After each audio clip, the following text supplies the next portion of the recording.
Good evening, everyone. A very warm welcome to the Chair of Christian Thought 2023 Bentall Lecture on Education and Theology, an evening with Dr. Beth Allison Barr. My name is Carolyn Music. I'm Chair of Christian Thought at the University of Calgary, and I'm in the Department of Classics and Religion. And as we begin this evening, I gratefully acknowledge the traditional territories of the people of the Treaty 7 region in southern Alberta, which includes the Blackfoot Confederacy, comprising the Siksika, Piikani, and Kainai First Nations, as well as the Tsuut'ina First Nation and the Stoney Nakoda, including the Chickasha, the Bearspaw, Wellesley First Nation, and the city of Calgary is also home to Métis Nation of Alberta, Region 3. I would like to thank my co-hosts this evening, and that is the Calgary Public Library, for having us here in their beautiful space that is very inclusive and welcoming. So we're very grateful to have that partnership. And I would also like to thank Jackie McNoe of the Faith and Spirituality Center at the University of Calgary. In anticipation of tonight's lecture, Jackie organized an online reading group of Beth Allison Barr's The Making of Biblical Womanhood, and that has been a wonderful experience to the lead up to tonight. Now, the Chair of Christian Thought Public Lectures series occurs 4 times a year, and this series facilitates an understanding of the place of religion in the past and present regarding ethics, education, spirituality, and urban concerns. And tonight is the Bentall Lecture on Education and Theology. Now, before I introduce tonight's speaker, the 2023 presenter of the Chair of Christian Thought Bentall Lecture, I would like to say a few words about the endowed lecture itself. It is named in memory of the married couple, Dr. Shirley Bentall and her husband, Dr. C. Howard Bentall. Now, Dr. Howard Bentall served as senior minister at First Baptist Church in Calgary from 1959 to 1971, and he was awarded an honorary doctorate of divinity degree from McMaster University in 1959. From 1972 to 1992, he served as Associate Executive Minister for the Baptist Union of Western Canada, and he was President of the Canadian Baptist Federation and Vice President of the Canadian Bible Society. He was Secretary-Treasurer of the Hawthorne Charitable Foundation that supports charities that serve humanitarian and social needs, both nationally and internationally. And now a few words about Dr. Shirley Bentall. Likewise, she demonstrated a life of service, first in Toronto and then in Calgary at First Baptist Church. She took a prominent role in leading and advancing the position of women in the church. She was elected president of the Baptist Union of Western Canada from 1976 to 1977, and then became the first woman president of the Canadian Baptist Federation from 1985 to 1988. And in 1989, McMaster awarded her an honorary doctorate of divinity degree. In the early 1980s, the Bentalls showed their commitment in education by helping to launch the Chair of Christian Thought at the University of Calgary. And in 1992, they moved to British Columbia, where they worked to bring their vision of spiritual renewal and community to fruition through the creation of the Rivendell Retreat Center on Bowen Island and the Salisbury Community Society. Dr. Shirley Bentall passed away in 2005, and Dr. Howard Bentall passed away in 2008. The volunteer-run Rivendell Retreat that they established continues today as a testament to their generosity, compassion, and faith. So it is a privilege to hold an annual Christian Thought Lecture in Calgary in honor of Dr. Howard Bentall and Dr. Shirley Bentall. So now, let me introduce tonight's Chair of Christian Thought speaker. I'm delighted to introduce Dr. Beth Allison Barr, who is the James Vardaman Professor of History at Baylor University in Waco, Texas, where she specializes in medieval history, women's history, and church history. And in addition to her many academic publications, Dr. Barr has written for Christianity Today, The Washington Post, Religion News Service, the Dallas Morning News, Religion and Politics, Sojourners, and Baptist News Global, and I probably could add a few more. I think her work has been featured by NPR and The New Yorker. And I came to know Dr. Barr through our mutual scholarly interest in medieval sermons. We met through the International Medieval Sermon Studies Society. Yes, that is a thing, okay? It's a thing. That's how we met. And it's an inspiration for me to see Dr. Barr, how she's used her knowledge of medieval history, of sermons, in her assessment of history and of issues in the present and practices and belief. And Dr. Barr shows, I think more than anything, that history matters. It really matters. And in many ways, that is what she'll be speaking about tonight when she reflects upon the book, her book, The Making of Biblical Womanhood, How the Subjugation of Woman Became Gospel Truth, which was published with Brazo Press in 2021. This book is a USA Today and Publisher Weekly bestseller. It has been reprinted at least 5 times. It's only 2 years old, and it is presently being translated into Korean and Portuguese. Please join me in welcoming Dr. Beth Allison Barr.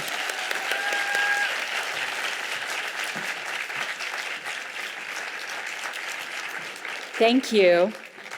I might ask you how to turn this on. Sorry. Is it on? Oh, great. Very good. I put this up here, so if you get bored, you can try to figure out what it says. So points to the person who figures it out before the end.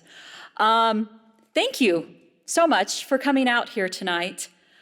I'm really grateful to be here. I've actually spoken in Canada several times since 2016, and it's very fun, and I'll be back here again a couple more times at least. I think, though, I've spoken in so many places over the past couple of years, but I think this is my first time speaking in a public library. So I really appreciate the opportunity to be here. And for those of you who came in, when you go out, walk around the corner and make sure you look at the ceiling. It's really magnificent. So you don't want to miss that. I'm also really grateful to get to hang out with medieval historians for a while. I actually first began reading Carolyn's work when I was a graduate student at Chapel Hill just a few years ago. And as she said, I got to know her and her husband George through the International Medieval Sermon Studies Society, and I just don't know why people laugh every time we say that. So it's an honor to be here with them and with you. I'm also really grateful for coming out here at this particular time because the plane trip yesterday gave me 3 uninterrupted hours of peace from Twitter notifications. And that's something I don't take for granted. So last week, I had the opportunity to get a lot of Twitter notifications because I expressed my concern about 2 high-profile incidents involving white evangelical attitudes towards women. Actually, another one happened this week, but I don't have time for that one. Anyway, the first incident is courtesy of the Southern Baptist Convention. Now, since we're in Calgary, far from the Southern Baptist headquarters in Nashville, Tennessee, I'm going to give you some context. Some of you may not need it, but some of you may. So the Southern Baptist Convention is actually only one part of the Baptist world. I know sometimes it feels like they are the Baptist world, but they're not. They're only one part. Like other Baptists, they are rooted in what we call Baptist distinctives. And for those of you who don't know, this is essentially the Baptist distinctives: the authority of the Bible, the personal autonomy and active commitment of both individuals and churches, religious freedom, and of course, believers' baptism, which is part of soul competency, okay? In 1845, Southern Baptists split from Northern Baptists, and I bet you can't guess why.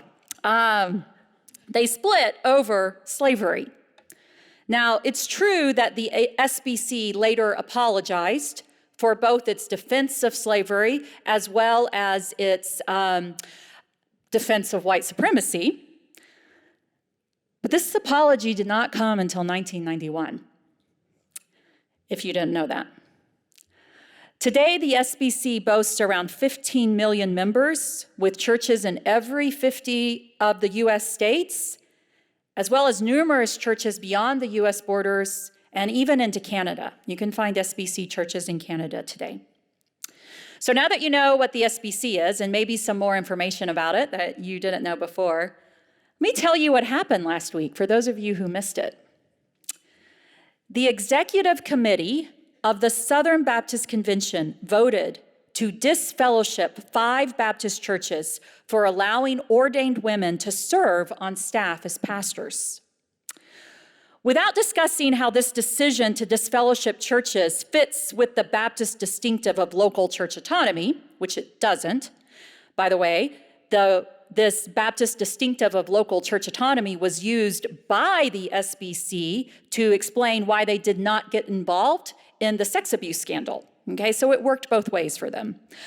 Their decision to kick out churches with female pastors is disappointing, but it's not surprising. Since 1979, the SBC world has supported an increasingly rigid gender theology and enforced increasingly rigid gender rules that restrict women's participation in home, church, and broader society. The so-called conservative resurgence of 1979 kicked off a takeover of the 6 flagship Baptist seminaries, removing female professors from teaching, preaching, and theology courses, and limiting the access of female students to courses that would enable them to be ordained and move into pastoral ministry.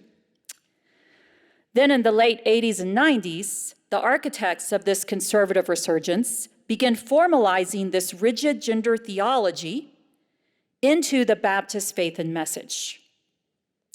This culminated in the year 2000. With the Baptist faith and message, 2 clauses were inserted into the Baptist faith and message. One that proclaimed that women were designed by God to graciously submit to their husbands, and the second limited the pastoral office to men. I have to note that the SBC leaders who advocated for male headship over women, such as Al Mohler, I'm going to talk about him later, the current president of the flagship SBC seminary in Louisville, Kentucky, made it clear that individual churches would not be forced to uphold these changes to the Baptist faith and message, okay? That was in the year 2000. The year 2000, the Baptist faith and message was more guidelines than rules. I also have to note that the recent decision made by the Executive Committee signals this position on local church autonomy regarding women has changed. It's a big deal in the Baptist world. Let me tell you about the second incident, okay? This is from my hometown of Waco, Texas, where it is 80 degrees right now. So just wanted to tell y'all that. Last week, a short video clip from a sermon preached by the pastor of Waco's largest Southern Baptist church went viral on Twitter. Now, Waco's actually not a huge town. I know it seems like it sometimes. If y'all watch Fixer Upper, it's not. So this is a very influential church. Let me just put it that way. And it went viral not because it was good. I'm going to read you some of the sermon transcript, okay? The pastor is a man named Jonathan Pokluda, otherwise known as JP. He's pastor. The church is Harris Creek Baptist Church in Waco, Texas. He preached this sermon on January 22nd, 2023. So it was just a little over a month ago, okay? And in this sermon, he is telling a story about when he and his wife were newlyweds. And so this is how he starts it. He says, "It's crazy. When Monica and I got married 18 years ago, we moved into her little apartment and she went out of town for a weekend to see a friend. I had a friend coming through town from college and he said, 'Hey, you want to grab dinner?'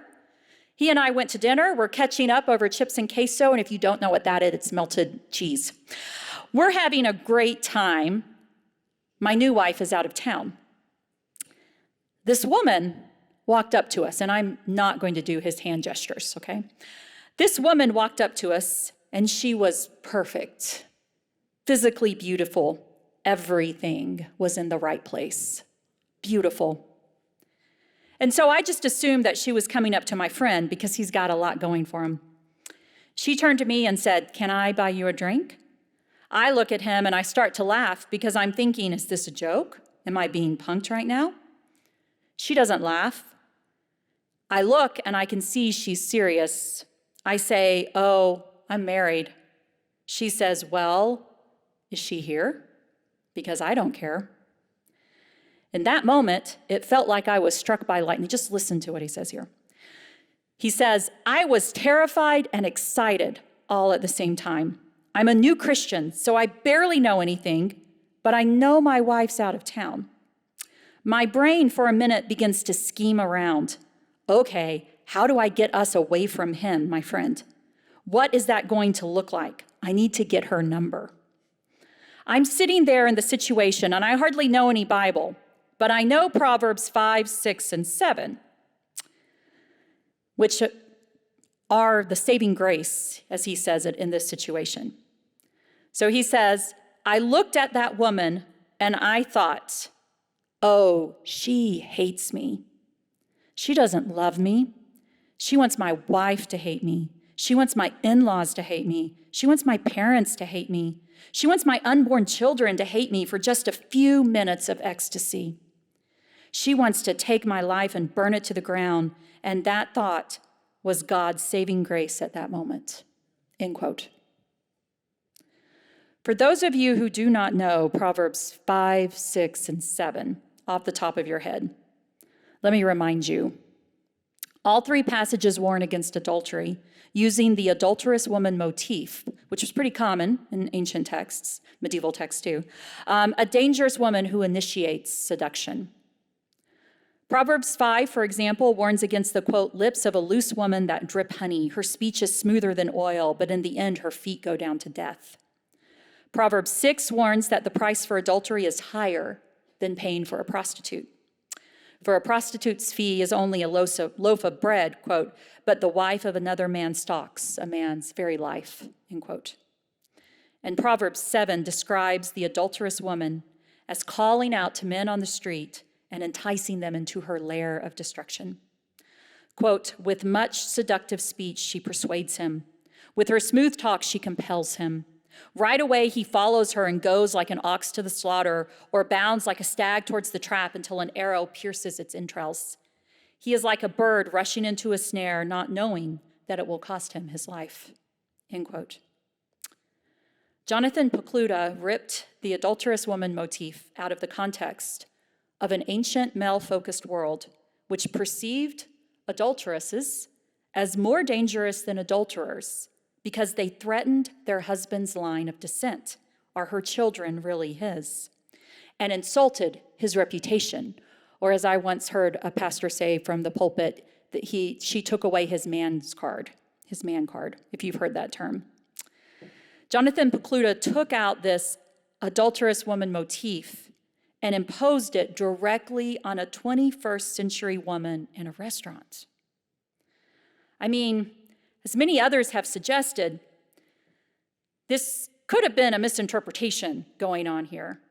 The woman may have simply been a very confused waitress, asking him if he needed a refill. I can't help but be reminded of the New Testament scholar Ben Witherington's reminder that, quote, "a text without a context is a pretext to say whatever you want." For Jonathan Pokluda, his use of Proverbs 5 through 7 out of context became the pretext for casting himself as the hero of his own straight out of purity culture story, in which he courageously defended his chastity from the temptation of the evil female body. Twitter was not kind to women last week, at least not in my white evangelical world. It hasn't been kind to them this week either, but again, that's another whole thing. Some might see the SBC executive decision and Jonathan Pokluda's sermon as separate incidents, disturbing in their own way, but only related by coincidence. Maybe, but I'm not one of those people. You see, for more than 5 decades, white evangelical theology has been teaching an increasingly restrictive gender hierarchy that privileges male power and authority. According to this theology, God ordains women and men to have complementary roles in which men are called to lead and women are called to follow. God ordains. This theology, ordained by God, was repackaged as complementarianism, when you hear me use that term, in the late 1980s, and it has become the primary understanding of biblical teachings about women and men for denominations like the Southern Baptist Convention, as well as for conservative white evangelical churches more broadly. The rigid gender hierarchy imposed by this theology has not only given rise to increasingly restrictive limits placed on women's leadership and ministry within Christian spaces, but it also has birthed a modern church culture that shames women's bodies as dangerous and evil. As I wrote in the Making of Biblical Womanhood, this culture is called purity culture. And quote, I'm quoting myself, it took on a life of its own in the late 1990s, leading to purity rings for girls, of course, disturbing rituals like teenage girls dancing in wedding dresses with their fathers, and a strange fear of visible bra straps.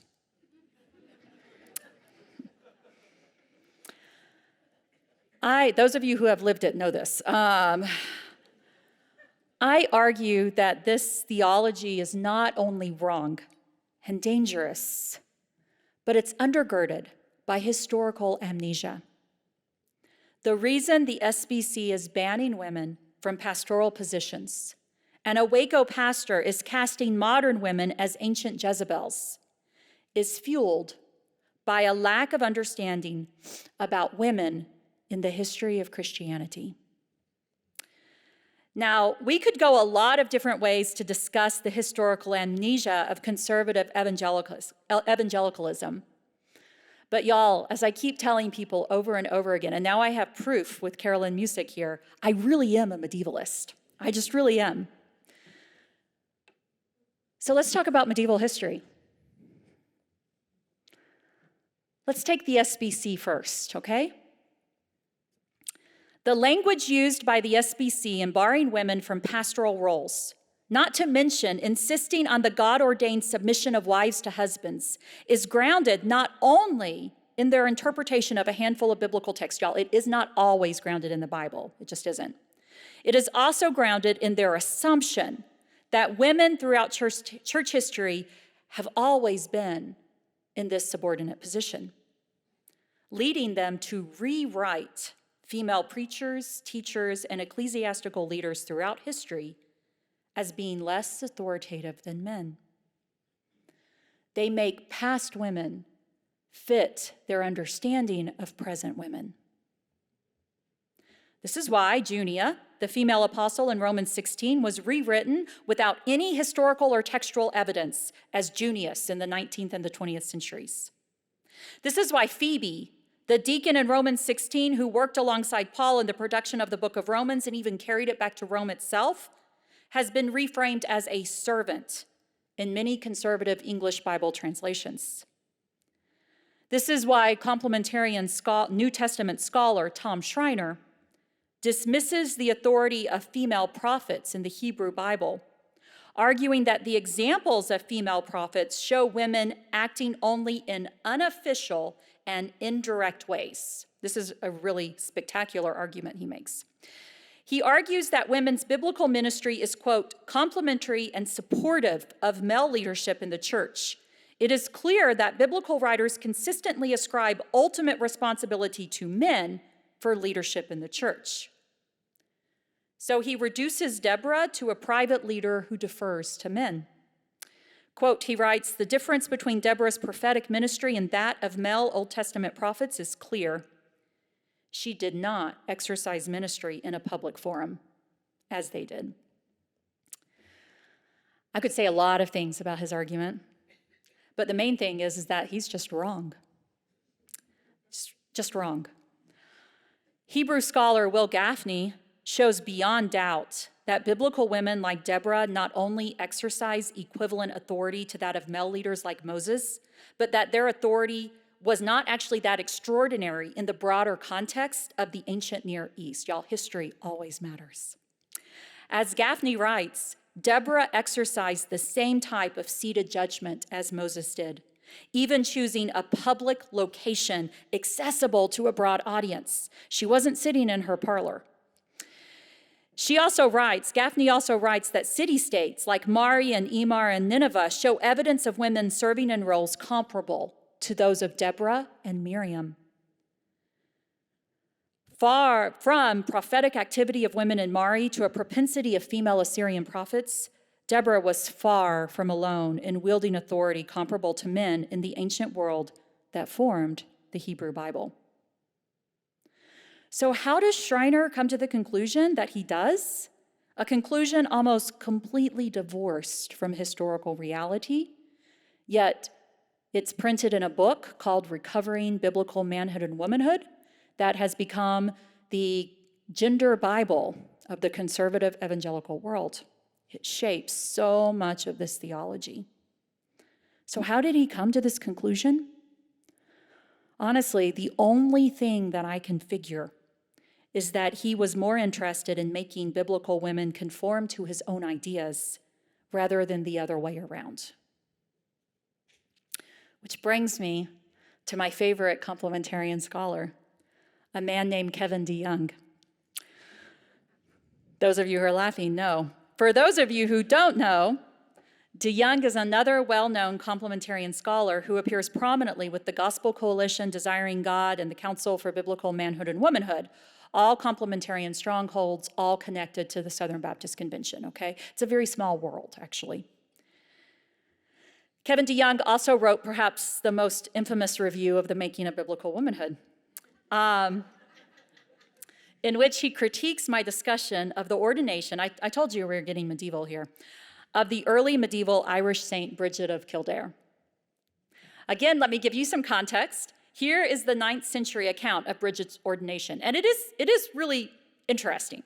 This is what it says. It says, the bishop, being intoxicated with the grace of God there, did not recognize what he was reciting from his book, for he consecrated Bridget with the orders of a bishop.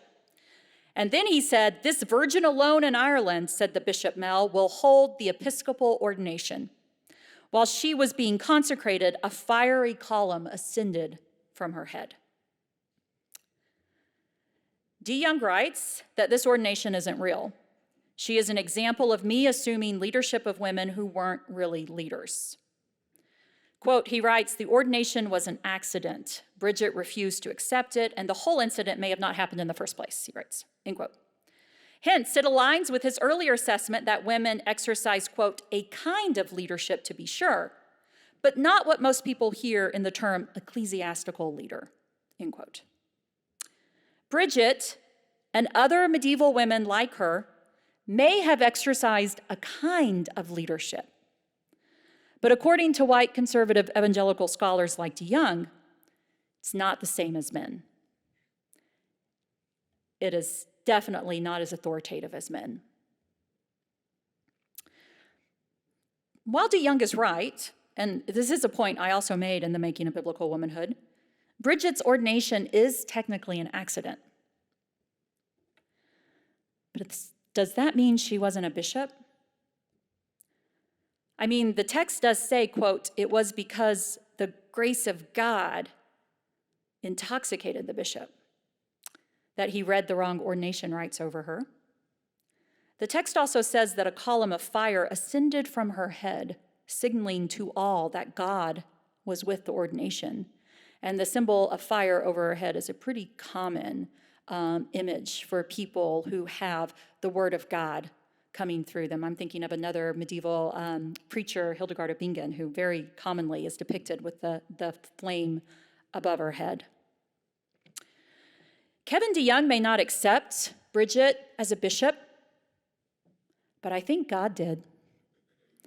So did the bishop who ordained her, even if accidentally, because he's the one who announced that she held the episcopal ordination. Medieval historian Gary Macy writes, quote, "Bridget was really ordained, even if by accident and even if uniquely. There's no question that the ordination took. Her 9th century hagiographer not only presented Bridget as an ordained woman, but made the case that her ordination was just as authoritative as that of men. For example, one of the stories that is told is how she fell asleep during a sermon by her male ecclesiastical counterpart, Patrick. Yes, the Patrick of St. Patrick's Day that's coming up in just a couple of weeks. When Bridget woke, she fell asleep during Patrick's sermon. When she woke up, she revealed a dream that God had sent her. Patrick interpreted the dream as God declaring Bridget would spread the gospel alongside him. This dream episode, another medieval historian, Lisa Bentall, writes, quote, "proved Bridget's intimate link to God and established her as the missionary equal of Patrick," end quote. I mean, just think about this. It seems to me rather interesting that while Patrick was preaching the gospel, God revealed Bridget as called to preach the gospel too. In another example, Bridget employs a priest as a servant so that she can perform the sacraments as needed.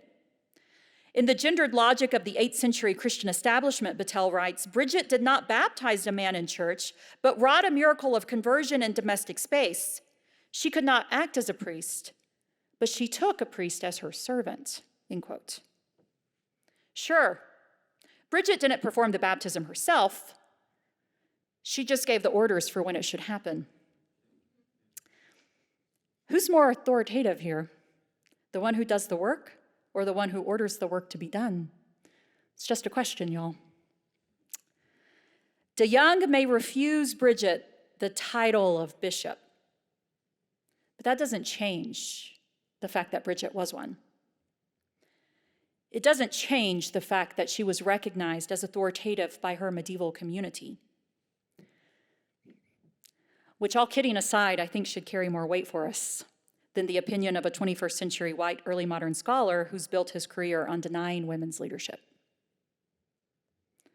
Which brings us to the last attempt by DeYoung to de-authorize Bridget.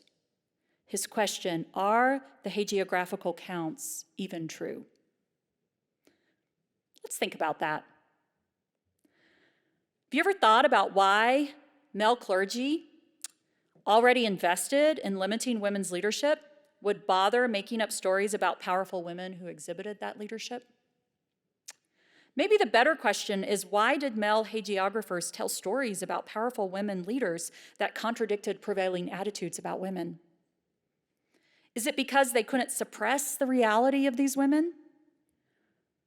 Or maybe because they believed in the authority of these women and were trying to make them acceptable to an ecclesiastical audience that perhaps was already trying to forget them? Once again, let's look at the evidence. Did you know that Bridget's narrative is rooted even more firmly in the historical landscape than that of Patrick? I mean, I won't ask for a show of hands here, but I'm assuming you've all heard of St. Patrick. I'm assuming many of you have not heard of St. Bridget, right? Does it surprise you to know that Bridget's story is more firmly rooted in the historical landscape of Ireland than that of Patrick? Have you ever doubted the existence of Patrick? Just a question. As Bentall writes, Bridget's hagiographer is at least as familiar with her as Patrick's hagiographers were with him. But Bridget's scribe had the solid walls of the community that she built, that of Kildare. Bentall writes, quote, Bridget's own settlement founded by her as home, whereas Patrick had never been abbot or bishop of a particular place. By the way, Patrick actually ordained himself, so that's something else to think about. Bridget was a native to Ireland, Patrick was not. What is more, Patrick's burial site is disputed, and his relics are scattered. Kildare was Bridget's chosen resting place. The body was there for all to see. For Christian followers of Bridget, her hagiographer offered a uniquely reliable resource. Kildare, in all its built glory, was proof for everything he wrote. In other words, and that was Bentall, in other words, Bridget's account is better substantiated historically than that of St. Patrick. At the end of the day, medieval Christians believed the stories about Bridget. They believed these women were authoritative leaders and saints. They believed these women wielded authority comparable to men, which is why a much later 15th century sermon author had to write in that women at the time should not act like women in the past, okay? He said women today should not do that. But they believed these stories.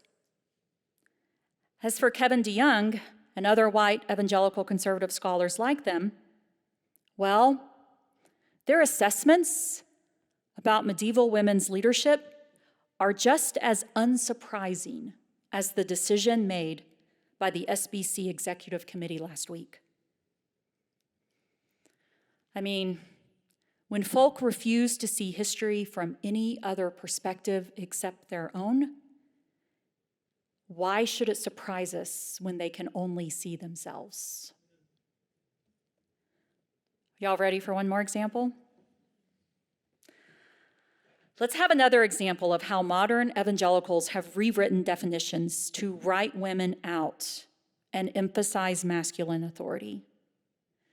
And in honor of Carolyn and George, I'm going to talk about medieval sermons. A few years back, I'm also going to talk about Owen Strachan, so there we are. A few years back, before I knew the Making of Biblical Womanhood was in my future, I read a blog post by Owen Strachan, who I didn't know who he was then. If you don't know, God bless you. But he's another influential complementarian white male biblical scholar. Just Google him.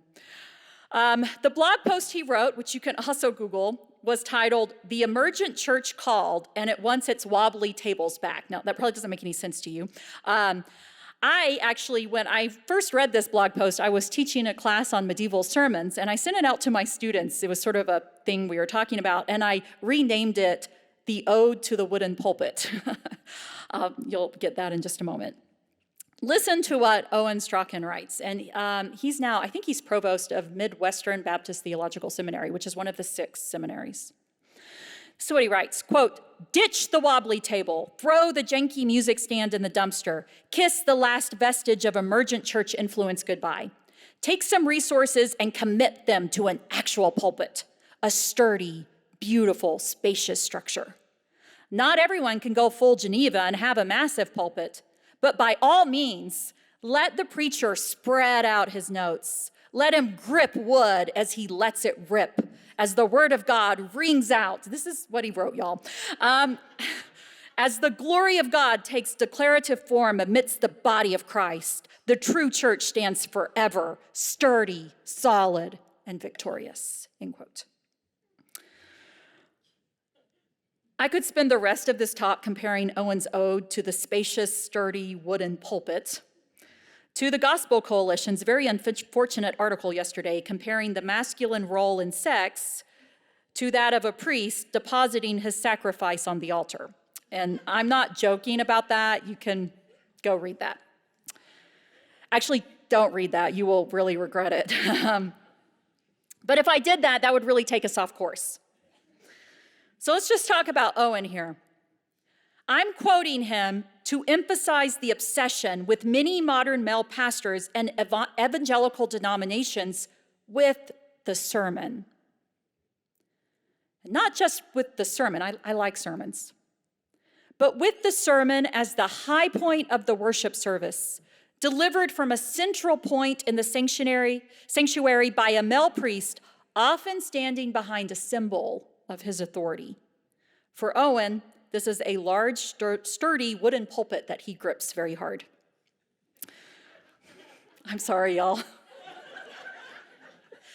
It's really funny. The sermon signals the masculine authority of the Protestant preacher. I did this to wake you up about halfway through.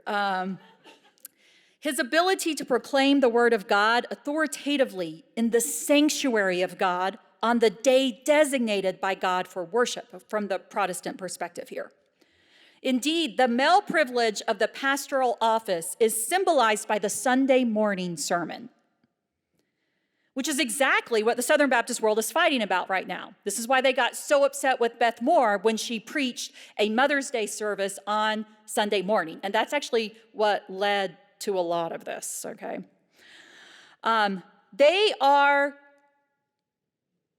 They ended the discussion last week, but their discussion was about, do women have the right to assume this type of direct, central, and powerful authority by preaching the word of God in the same context as men? Well, let's look at Al Mohler. I said I would go back to him.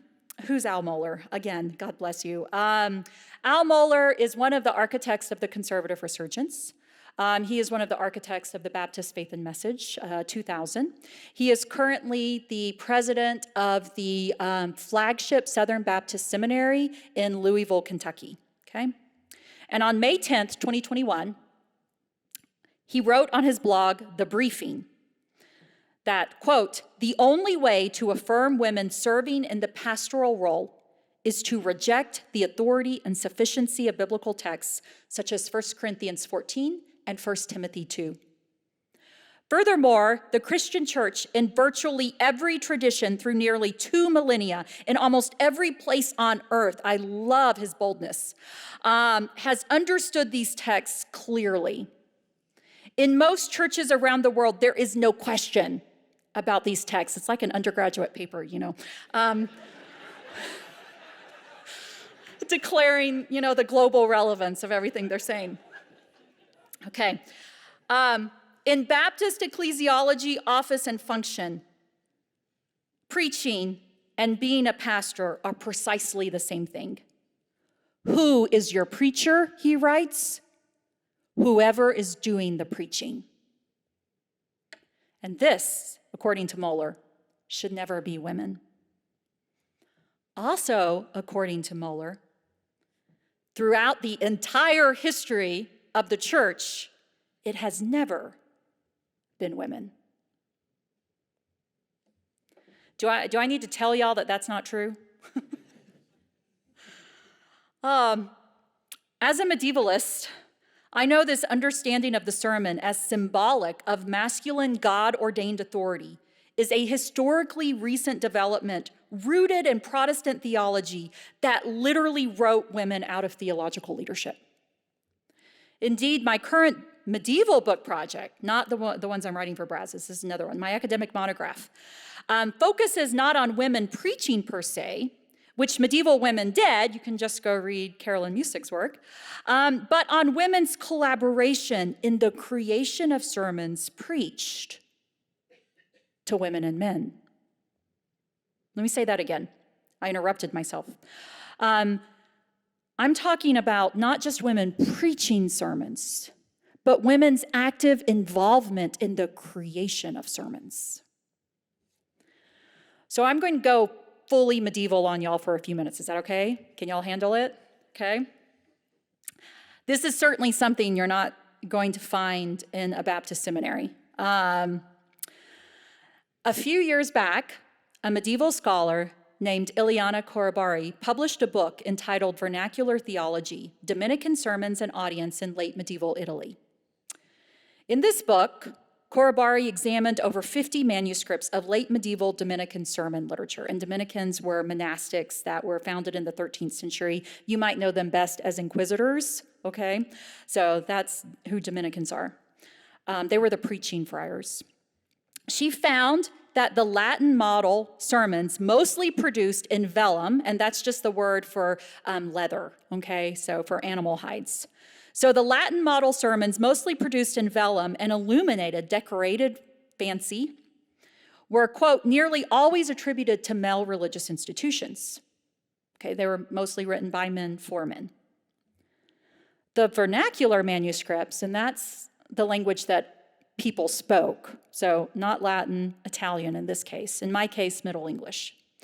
The vernacular manuscripts, in contrast, were mostly written on paper with little decoration. They were cheap. Cheaper. While the provenance, the origin place of these manuscripts was recorded, when it was recorded, evidence shows that they were mostly owned by women. Okay? Dominican sermons, mostly owned by women. Corribari then details patterns in the vernacular text known to have been owned and disseminated, circulated by women. She found that women were highly visible in these texts, and that the sermons were often copied alongside female-centered narratives, such as female saints. As such, Corribari makes this argument, quote, where provenance of manuscripts is not expressly stated, it is sometimes possible to discern the gender of the audience on the basis of their language and content. She also argues that the saintly exemplars in these texts, such as Mary Magdalene, Martha, Cecilia, Catherine, etc., quote, suggests that female models were desired by the women themselves as reflective of their experience. What does this mean? Eliana Corribari argued that women were involved in the production of sermons that were being preached by these Dominican friars. The inclusion of women in sermon language alongside female-centered narratives might indicate female participation in their development and transmission of the sermon texts. Do you see where I'm going with this? If not, that's okay, I'm going to tell you. There is evidence from late medieval sermons that women collaborated in their production. These medieval sermons may have been preached by men, but women may have helped to form their content as well as ensured their popularity. Think about that for a minute while I give you an example from my own research. This is what I actually do. Let me tell you about one of my favorite sermon manuscripts. Its shelf name for it is Bodleian Library Holcomb Manuscript 40. You don't need to remember that. It is a Middle English sermon collection commissioned and written for a woman named Elena de Quincy. In the mid-13th century, Elena married a royal administrator for Henry III. His family had rooted himself out in the West in England during the 12th century and had given a lot of money to a local abbey, an Augustinian abbey, in a Shropshire village called Wilshire. According to the records of this monastery, the great-grandfather of Elena's husband donated the original lands for the abbey in the 12th century and continued throughout the life of this family to give a whole lot of stuff to this monastery. It was most certainly through the family connection that Elena's husband met a man named Robert Gretham, who was an Augustinian chaplain who began his career at Lilshall Abbey. He was also a preacher. Around 1240, Gretham composed a text for Elena's husband. Shortly after, he wrote a sermon collection for Elena. Both of these texts were intended for personal devotion. Indeed, Gretham actually dedicates the mirror to Elena to help wean her from romances. Okay, y'all, it's not just people today who read things like 50 Shades of Grey. The mirror, though, was also intended for public preaching. Moreover, this text reveals a lot of those characteristics that Eliana Korobari argued, are indicative of female participation. They use gender-inclusive language at strategic moments. I could give you several of those examples. They also emphasize the value of women. One can almost hear Gretham talking to Elena in the sermon, assuring her of women's significance to God and emphasizing that women can be wise counselors, which would have resonated with her as the wife of the Lord. The sermon in one of the sermons, the sermon for Easter, writes that by women, Jesus sent to his disciples that he was risen from death to life. By women, he sent his words, for through women we were forlorn, and through women we were comforted. Through women came death, and through women came life.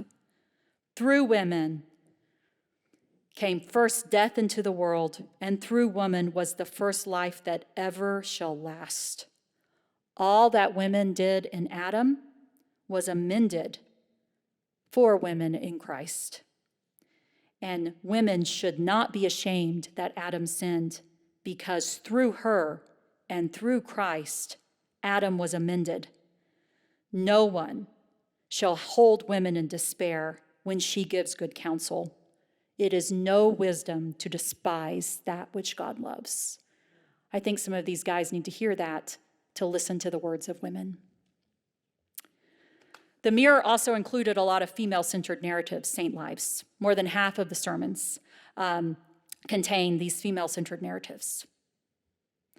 But what I think is most potentially significant about the Mirror is that it indicates women's participation in the patronage of sermons, the creation, the financial funding, and the production of these sermons.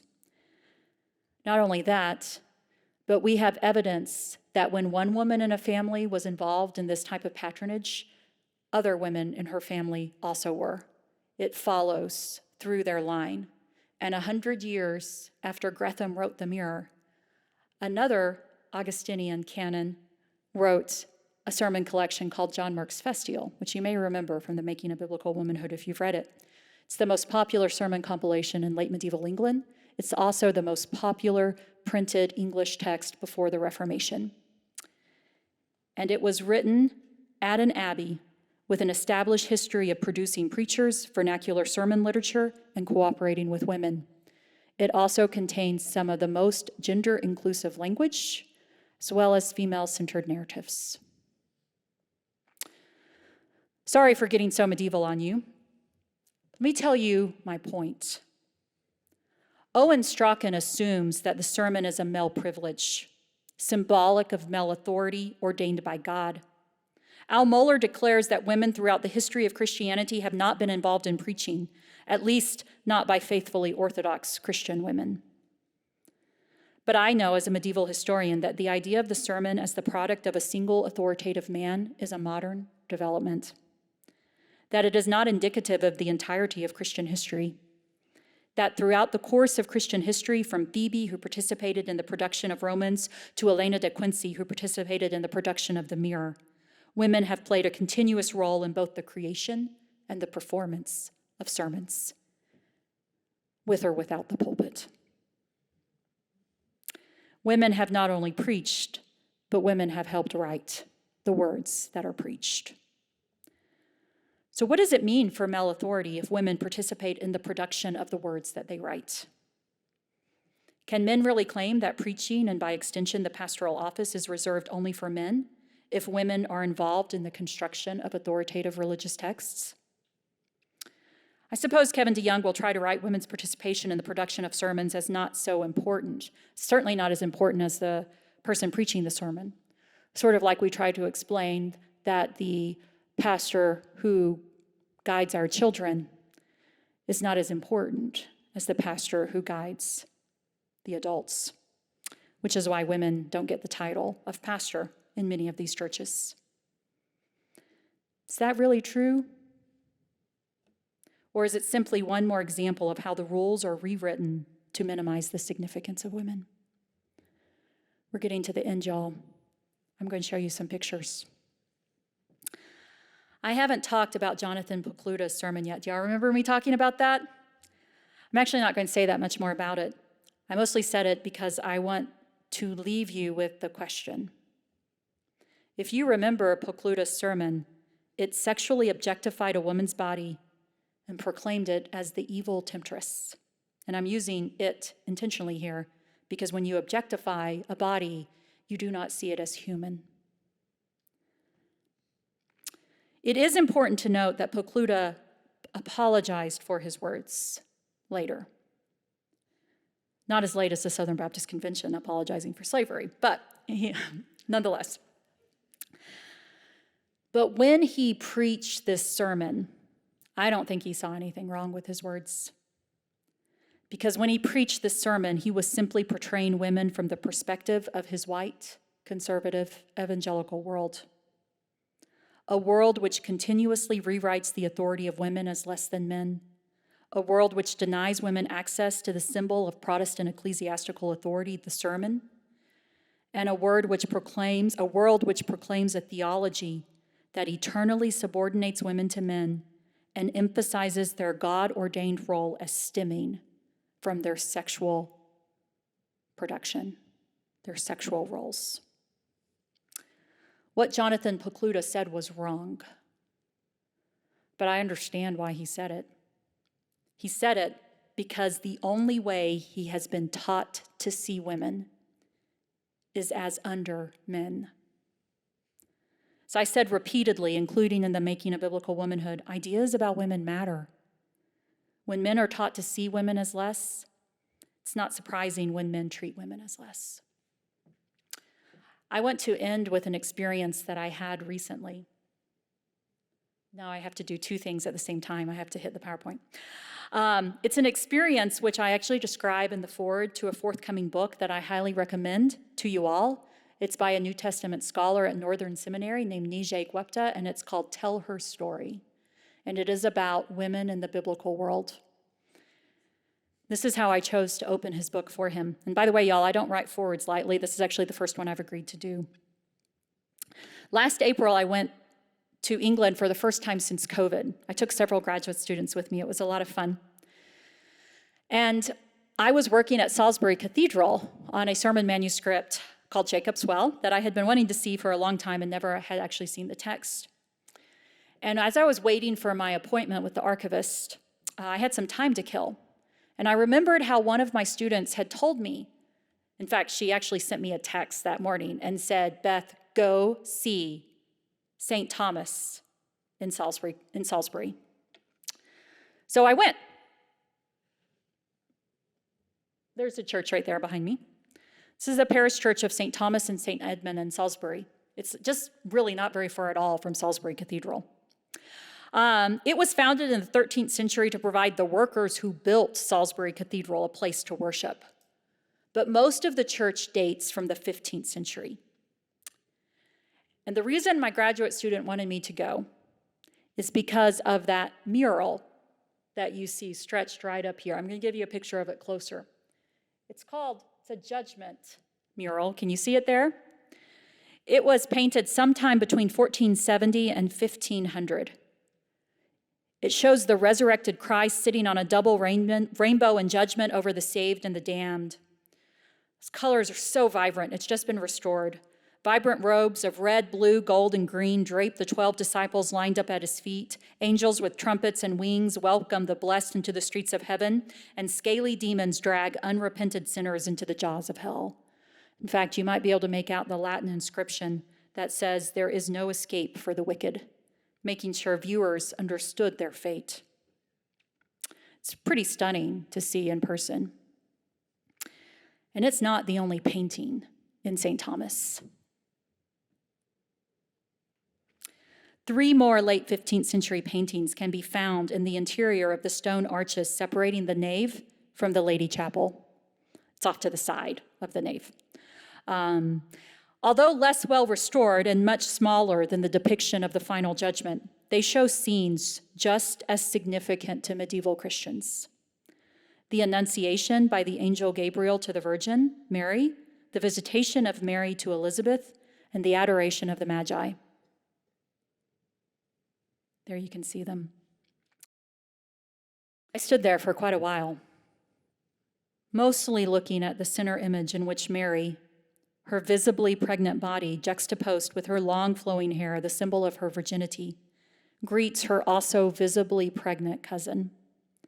The faded colors of the image do not dull the woman's joy as they reach to touch the swollen belly of the other. Not only do they see the miracle God has wrought within their bodies, but the 15th century artist who painted them made sure that all who visited the church would see it too. But for more than 200 years, no one saw these paintings. In fact, no one even knew these paintings existed. According to the official church guide, and if you pick one up, make sure you put a pound in their slot, English money, the walls were whitewashed during the Reformation, hiding the striking medieval Catholic scenes behind a drab coat of Protestant white. For generations, worshipers came and went through this church not much more than a stone's throw from the soaring spire of Salisbury Cathedral. They listened to sermons, they sang hymns, they celebrated weddings, and they buried their friends. Their eyes would have wandered across the wood-beam ceilings and stone walls around them. Yet until 1819, when somebody investigated the traces of color in the chancel arch above, no one who had been inside the Church of St. Thomas after the 16th century had seen the medieval paintings, even though they had always been there, right before their eyes. The problem, y'all, has never been the existence of female authority, either in the Bible or throughout church history. The problem is that we have been taught not to see them. Thank you.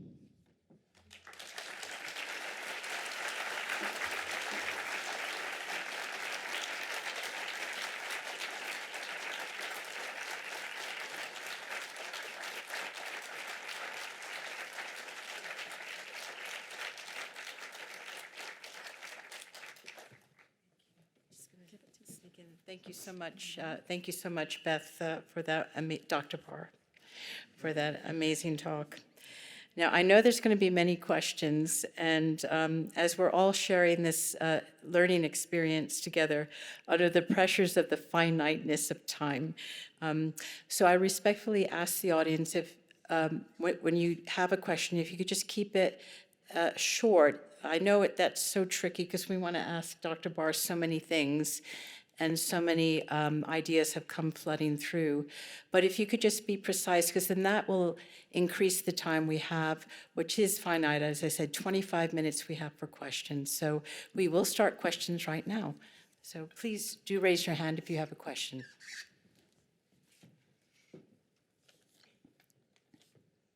Okay, it doesn't have to be that precise.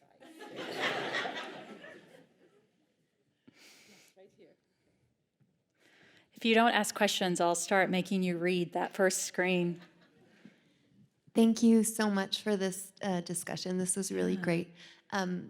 What can we do? How can we move forward? What do you suggest is the best way to move forward now that we have this information? Yes, no, that's a great question. I think this is something that we talk about a lot in women's history because women keep making these same arguments and then they get forgotten. So one of the things to do is to make sure other people know. I mean, this is seriously it. I've had a lot of Twitter notifications the past 2 days too for some things I've said on Twitter, including not to let your pastors get away. I mean, seriously. I mean, you can be kind and respectful about it, but don't let them tell you that the door is closed to women's leadership because of 1 Timothy 2, because it's not, and they aren't reading enough stuff. Give them some alternate things to read.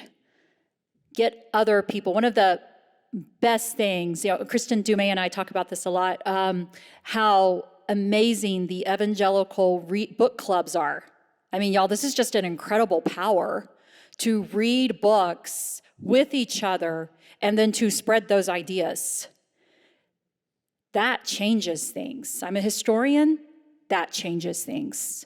So, I mean, that's just one of the things to do is to don't be silent about what you know. Don't be silent and don't let people be lazy. intellectually. I heard Esau McCulley speak for the first time a couple of weeks ago, and he said a phrase which he's probably really regretting saying in front of me. But he said, it is intellectually unserious to deny structural racism. And I have appropriated his term that it is intellectually unserious to deny structural patriarchy. And it is. So don't let people be lazy, if that's a little helpful.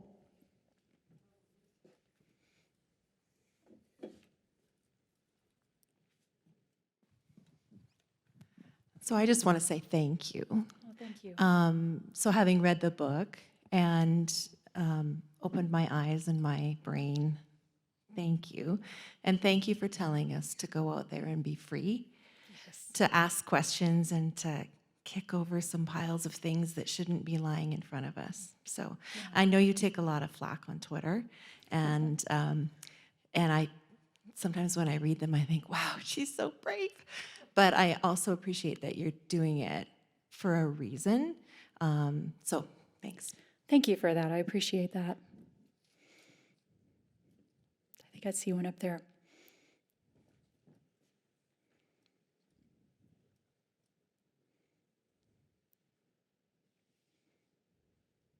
So how do you think the attitudes that we've had in the church towards women have impacted society at large? Oh gosh, so there's a lot of evidence for this. For example, there's been several Pew studies that show that conservative evangelical spaces that hold the most rigid gender roles are also the least comfortable with women in leadership positions in business or leadership positions, not just in the church, but also in things like the presidency. One of the very first public things I ever wrote was when I argued that Wayne Grudem, who's another one of these very famous complementarian scholars, who came out in support of Trump in 2016. And a lot of people were surprised by that. And I was like, there's no way that Grudem could support a woman for president, and because of his theology. And that ended up being right.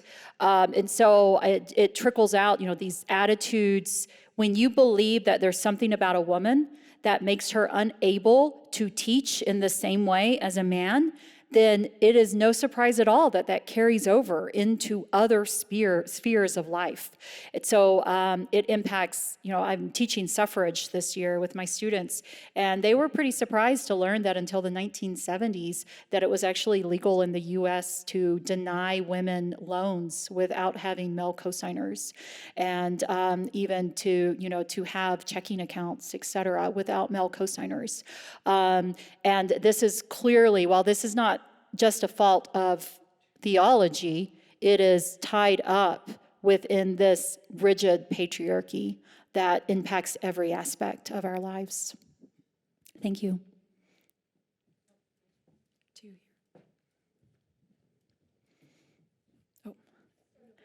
Oh, there was two, I think. Yeah. Thank you so much, Dr. My question is just moving forward, because I strongly appreciate your quote in 1 Corinthians 14. It says here that one who prophesies strengthens others and encourages them and comforts them. One who speaks in tongues is strengthened personally, but one who speaks the word of prophecy strengthens the entire church. And I'm just wondering, moving forward, what is it that we're really teaching our children and the next generation about the impact of what is happening with the church, the BDC and the church? How is that going to influence our children when we demoralize women, especially? Have they really put a thought about that, into how it's going to demoralize the children of the next generation and stuff? And what can we do to strengthen them? Because it's really bullying. It's really, really bullying. It is. Yeah, Thank you. That's a great question. I just spoke with a group of undergraduate women at Baylor the other night. And one of the questions that I asked them, I asked them, what did I say? I was trying to get them to talk about women's position in society, and they were actually very, very vocal. And I read them a quote that was actually attached to a study that was done of 7,000 women in the evangelical world. And the result is that the place where women feel the most unsafe is actually in their churches. And so I asked the students, I said, why? Why is this? And beyond, they raised their hands really fast. And the first one who spoke said, because we feel like that there's something wrong with our bodies when we are in our churches, that there's something about us that causes, just because of the way we look, that tempts men and therefore is dangerous for us. And so it is so clear that these ideas are impacting our kids. And so that's another reason why it is so important for us to speak out. We've got to give our children alternatives to these stories that they're being told. We've got to give them alternatives to the ESV, the English Standard Version of the Bible. We've got to give them alternatives to only hearing their male pastors preach on stories about David over and over again. There's lots of women in the Bible. We've got to get those, even in conservative churches, they need to preach about women.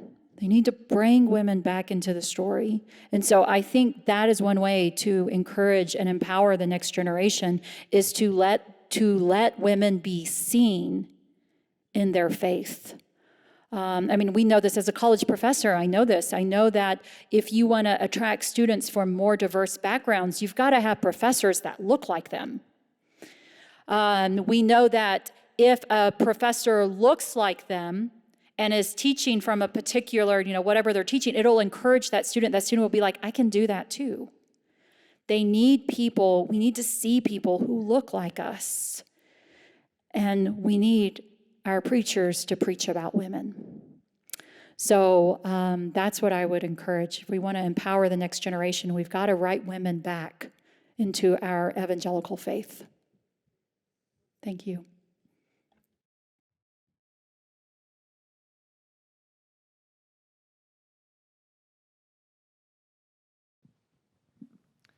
Yeah, how would you recommend that we engage in those spaces where men are not willing to listen to the voices? And you talk about standing up. How do we actually stand up when they're not willing to listen? Yeah, that's, it's a difficult question. So I'll give you a few suggestions, perhaps, and these are all strategies that I have tried in the past, although since we got kicked out in 2016 from a church, they didn't work for me. But nonetheless, they may be ones that might work for you. One of the things to do is that you need to have momentum. So you going to talk to a room full of pastors, and maybe even, I've even heard of some women who tried to go talk to the pastor, and they were even met by a gatekeeper pastor who wouldn't even let them go to talk about, women in the church. So you need to be biblical about this and bring 2 or 3 or 4 or 20 with you. There's something to say for a lot of people in a church standing up and saying, we're not going to do this. And so the way you get that momentum is that you get people to understand the severity, of the problem. So like-minded people, yes, I guess I'm sort of telling you to start insurrection in your churches. This is a good kind though, start reading groups, start Bible studies, that focus on these topics. I'm teaching in my Sunday school class right now, I'm teaching women in the Old Testament. We're reading Will Gaffney's Womanist Midrash. So do that. Go tell your pastor that you're going to teach a class for women on women in the Old Testament, and then order Will Gaffney's Womanist Midrash and teach that, and you're going to have a lot of conversations. So that's one strategy, I think, to use. Another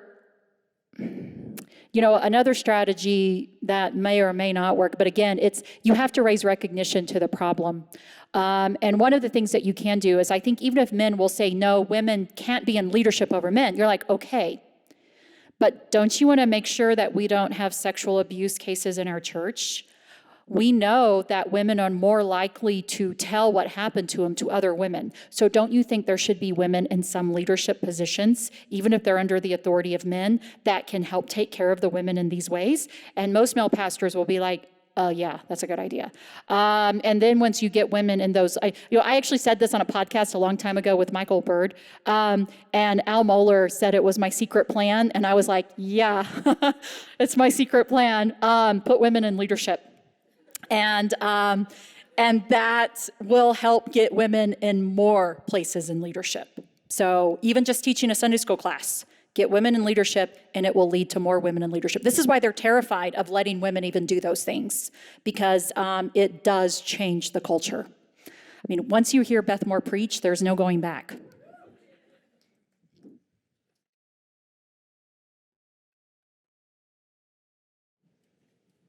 Thank you, Dr. Barr. I'm just noticing that right sitting around me, there's several husbands, and so I'm very happy that they're here. There's a lot of men in the audience.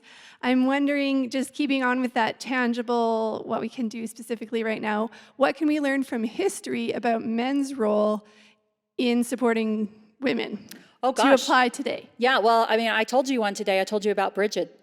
And the reason we know about Bridget and the reason we know what happened to her is because a man told her story. A man told her story.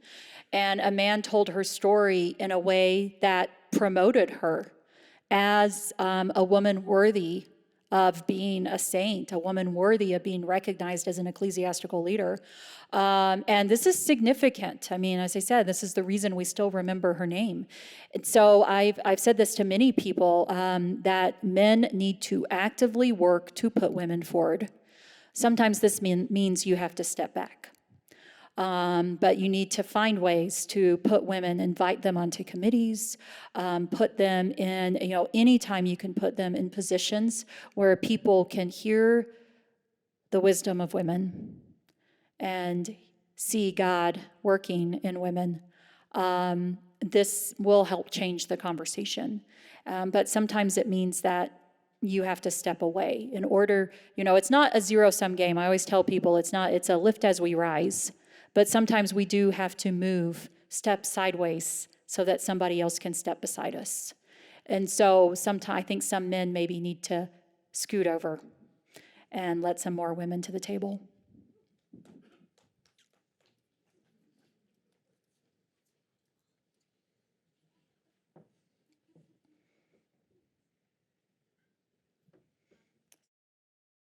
Speaking to the gatekeeping that you mentioned earlier, just in terms of your research, archives can be very political spaces. Yes, I've been in the Southern Baptist ones lately. I can tell you about that. Well, without naming names, I've wondered if you could share experiences or if you've had them of resistance to your work, a dismissing of your work. Do archives always appreciate what they're actually sitting on, and might they play a role appreciating their resources and money in singing the song of what they have within their keep? Yeah, so I have nothing but high praise for the Southern Baptist archives that I have been in so far. I had a graduate student who went with me to Southwestern Baptist Theological Seminary in Fort Worth, and then also the archives in Nashville, which are the national headquarters. And I was actually a little concerned about whether or not they, I was like, should I tell them who I am? Do they know who I am? I don't know. What should I do? I had a couple that did not respond with a great deal of welcome, but the actual archivists not only brought me in, but bent over backwards to bring me what I needed, even the stuff I didn't know I needed. And they just kept bringing it out. They said, you want to see these? One of them, for example, brought out and she said, you want to see this? And I had like 2 hours left, and I opened it up, and it was all the correspondence that people wrote to the Southern Baptist. He was then the Southern Baptist president, James Merritt, of the Southern Baptist Convention when the 2000 Baptist Faith and Message went through. And it was all the people writing to him, a significant portion of them not happy about what had happened, as well as his responses back to them. And let me just tell you, that's a gold mine right there. I read through the first folder of it, and then I said, I need to see these when I come back in June. So I'm going to look at all of them. But so I have had nothing but positive experiences in the Southern Baptist Archives so far. So, there have been some things that have had restrictions on them that, like for example, I don't think Paige Patterson gave me permission to see his papers, but the archivist tried. So that's, something to say. So I only good things to say. By the way, archivists would rule the world because they know all the stuff.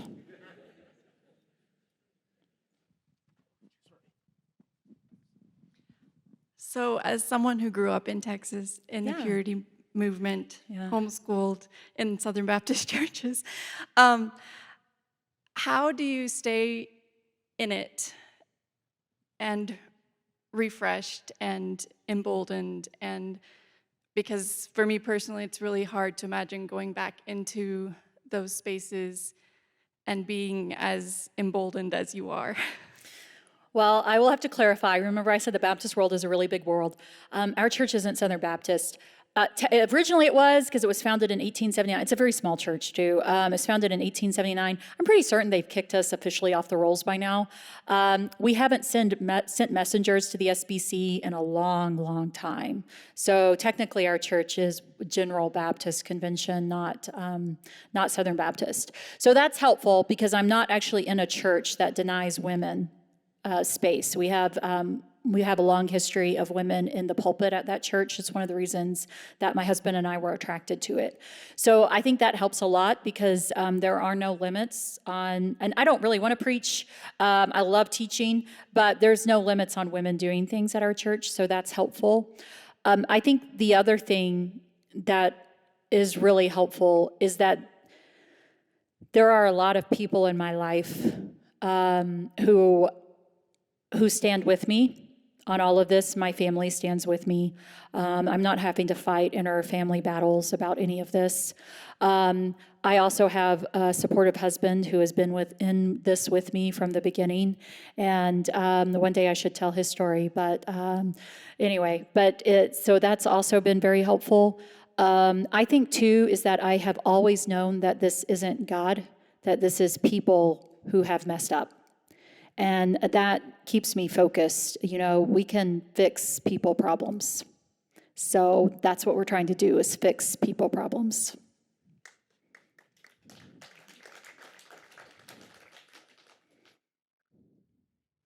Hi. I'm just wondering if you've looked at projections, like what's the landscape going to look like 5 years from now, 10 years from now, that kind of thing. People keep asking Kristen and me that question. Historians don't really like to predict the future. We like to talk about the past. So I'll put that out there. But I have hope. I have a lot of hope for the future. One of the reasons I have hope is because as much as drained social media has also broken down all the gatekeepers. And this information about, this information that women have not had for so long about women's leadership in the church, about different interpretations, about other faithful women who are out there, that you actually can be a faithful Christian and not subscribe to complementarian theology. People know that now. And that changes things. Every day since the Making of Biblical Womanhood first went out there, including even before it was officially published, when it went out in those, what they call ARCs, advanced review copies, which, by the way, I didn't know they did that. Didn't know that they sent out your draft of your book for other people to read and review. It's a terrifying moment when I found that out. But nonetheless, ever since it first started getting in people's hands, I get emails from people, and I get direct messages, I get everything. I can only respond to a fraction of them, but it is so encouraging because women all over the world are writing to me, telling me that they've read and that this is changing things, and that gives me hope every day. One more thing too, I also look at things like my daughter. My daughter is now 13. She was 7 when we left our last church. She doesn't really remember a whole lot other than her, children activities things. She does not remember not seeing women preach. And that will change the future.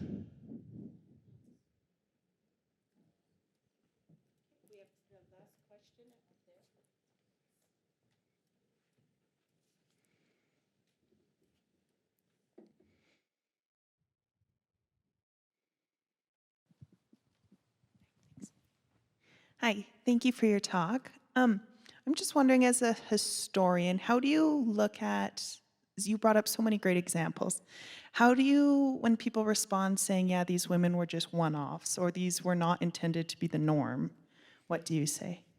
Yeah, well, for one thing, that's my next book. So there you are.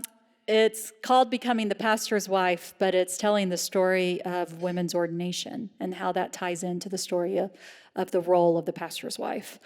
It's really fun to write right now. So that's one thing. The other thing is I ask questions. Like somebody tells me, have women ever been ordained in the past? And I say, well, what do you mean by ordination? What do you mean by that? What I often find is that most people don't really know what they mean by that. And they often tend to apply very modern definitions to it. And so then my next question is, well, do you think that's what happened in the early church? Do you think that all of the male deacons walked down the aisle to lay their hands in their suits and ties on the person kneeling at the front to ordain them?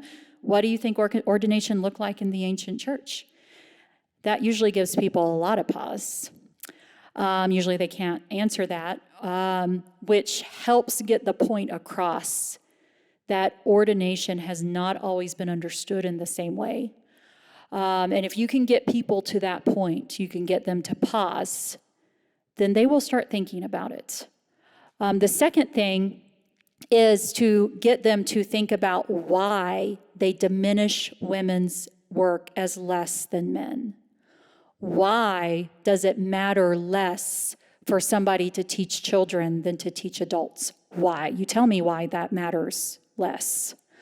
If it doesn't matter less, then why aren't women getting the same titles as the men who are doing it? What's going on here?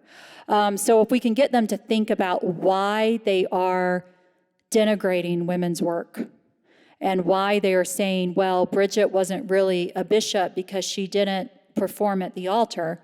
First of all, I'm like, when do you think they started performing at the altar and that they had clear, do you think they actually had clear lists of ordained people and only those people could go out and perform the sacraments while the Roman Empire is being invaded by the hordes of barbarians? I mean, seriously, is that what y'all think? Do you think that they had? It's like, if you can get people to think about this, to understand that ordination has a history and that the telling of that ordination story is a telling of women being written out of it. And if you can get people to even think about that, then it can help give them pause. The other thing is just give them Nijay Gupta's book, Tell Her Story. That will help a lot. Okay. Thank y'all for coming.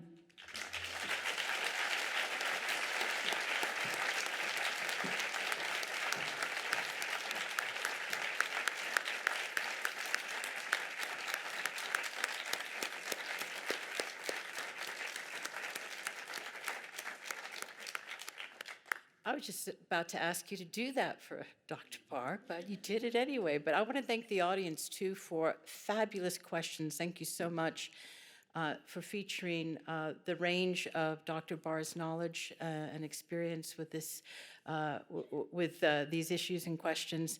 And thank you so much, Dr. Barr, for coming to Calgary and sharing your time and knowledge with us. So thank you, everyone. Good night. Have a good evening.